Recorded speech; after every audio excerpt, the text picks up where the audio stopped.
Hello, hello, and welcome. My name is Michelle. I am your emotional resilience coach, and it's fantastic to have you join me today. Today, I'm going to be talking about chronic exhaustion. This is something that is just really become the norm. It's become so normal in society that we don't actually question it enough. We don't question what is going on with me, why is this happening, what can I do about it. We just accept it as part of the way of life and nothing changes. And so the layers keep building. We just become more and more tired. We are exhausted.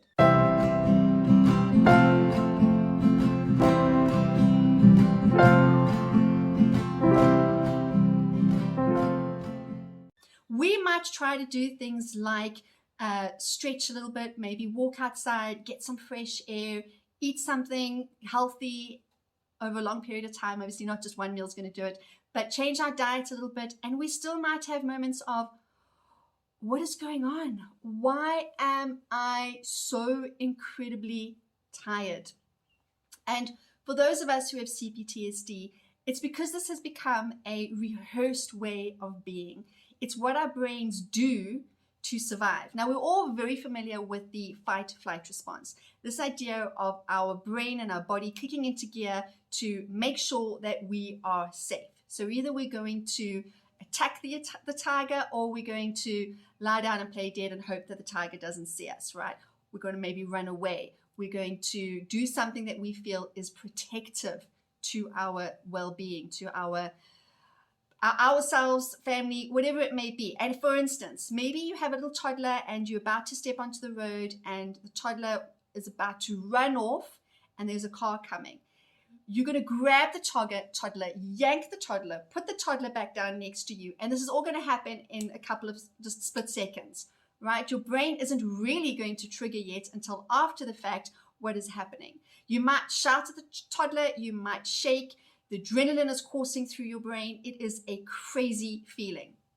Now, when you're living in or have come from trauma, this is where you are at all the time. You are in the state of hypervigilance constantly. And it was never supposed to be like that, right? We were supposed to deal with the threat, realize we're safe, let the brain calm down, and job done. Unfortunately, it's not so cut and dry. So in my book, Who Are You Beneath the Pain?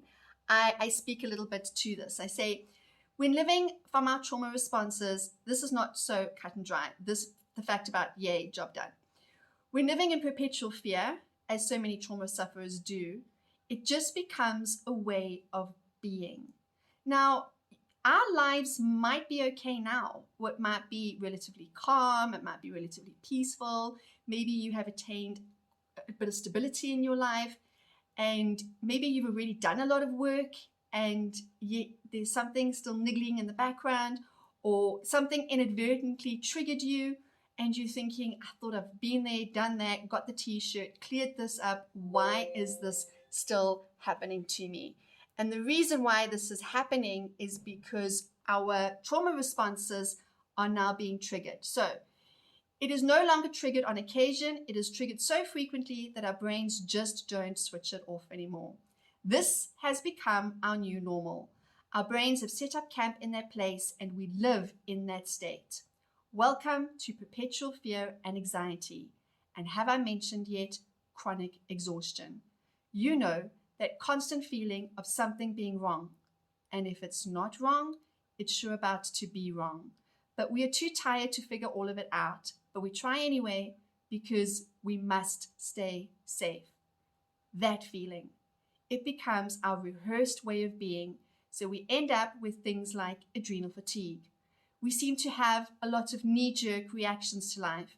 And we are easily offended and provoked because we live from a space of reactivity. That moment between stimulus and response does not exist, and we often don't see our choices. Not surprising, we really are living on our nerves. Our brains are looking for reasons to stay there. It needs to feel justified in not switching off. Depending on how deep in our trauma we are, we respond in weird ways that do not fit the circumstance. We overreact to all of it. The longer we stay in that state, the more likely we are to just have moments where we snap, which is a natural consequence and just waiting to happen because we are in a perpetually stressed state.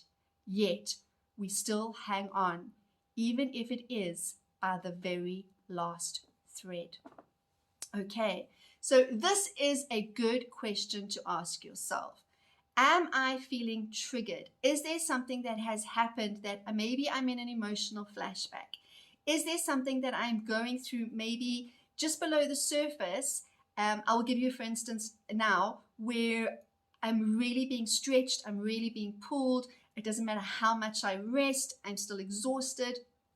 I chatted to a gentleman once who was a client of mine, who he would have little naps during the day, he would go to bed really early, and yet he still felt quite exhausted. He had gone through a breakup, and it was a little bit of a messy breakup. And one of the things that he thought when going through this breakup was that maybe he was being triggered because the lady that he had broken up with reminded him in some ways of his mother. And he thought maybe that there was some unresolved issues there, but there was a lot that he had dealt with. And through chatting and talking and working through and processing this relationship that he'd gone through, he eventually realized that it wasn't his mother so much that was coming up for him, but it was his father. And that there was more about his father and the way his father showed up in his life that was coming up for him. And he had no idea that these were things that he needed to deal with. It was so subtle. It was so slight. It was he almost could miss it.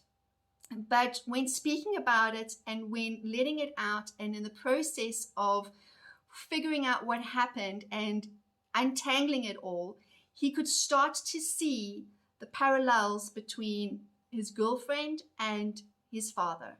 And he could start to see that there was more there to the breakup than was just on the surface level. It wasn't just about dealing with the breakup.